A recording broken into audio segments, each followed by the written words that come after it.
Pasukan Israel sepertinya resmi melancarkan serangan darat di Gaza pada Kamis tanggal 26 Oktober tahun 2023 malam. Serangan tersebut menjadi yang terbesar di Gaza dalam perang 20 hari mereka dengan Hamas.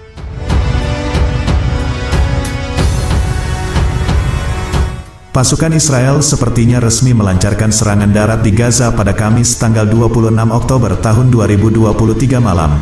Serangan tersebut menjadi yang terbesar di Gaza dalam perang 20 hari mereka dengan Hamas. Ini bahkan terjadi ketika kemarahan meningkat di dunia Arab atas pemboman tanpa henti Israel terhadap wilayah kantong Palestina yang terkepung itu. Tank-tank militer tertangkap kamera video masuk ke wilayah Gaza.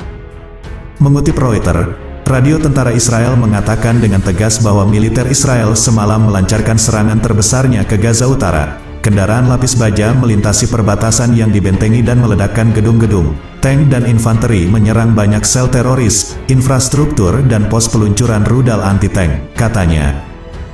Warga Palestina sendiri dilaporkan menyaksikan penembakan tank intensif sepanjang malam. Di sisi lain, serangan udara Israel masih terus menggempur wilayah itu semalaman. Padahal Perdana Menteri Benjamin Netanyahu mengatakan, pasukan Israel sendiri masih mempersiapkan invasi darat penuh.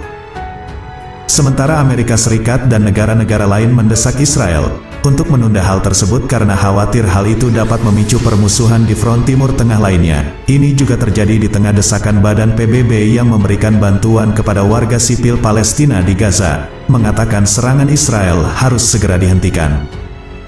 Krisis kemanusiaan akan memburuk seiring tidak ada bahan bakar yang mencapai wilayah itu di tengah kebutuhan yang sangat besar akan tempat tinggal, air, makanan dan layanan medis. Belum ada data terbaru soal angka korban tewas. Namun mengutip semalam, setidaknya 7.028 warga Palestina telah tewas, termasuk 2.913 anak-anak dalam serangan Israel di Gaza sejak tanggal 7 Oktober.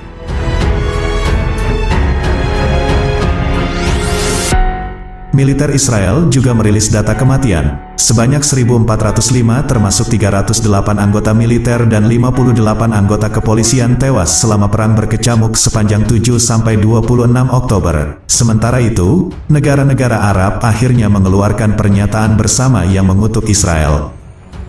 Mereka mengecam keras penargetan warga sipil dan pelanggaran hukum internasional di Gaza oleh pasukan Israel. Ditegaskan bahwa hak Israel untuk membela diri setelah serangan Hamas pada tanggal 7 Oktober tidak membenarkan pelanggaran hukum dan mengabaikan hak-hak warga Palestina.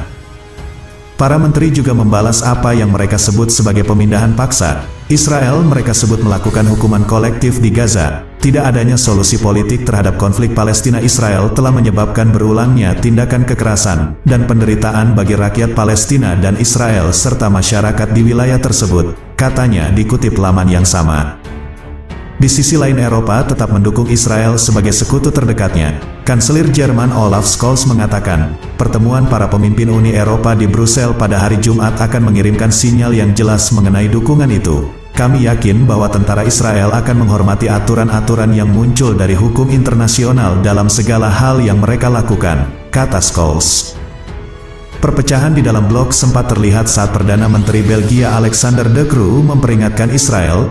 Ia mendesak Tel Aviv agar tidak membuat Gaza kelaparan. Israel mempunyai hak untuk mengambil tindakan dan mencegah serangan di masa depan, katanya. Tetapi hal itu tidak bisa menjadi alasan untuk memblokir seluruh wilayah untuk memblokir bantuan kemanusiaan. Ini tidak bisa menjadi alasan untuk membuat masyarakat kelaparan, tambahnya.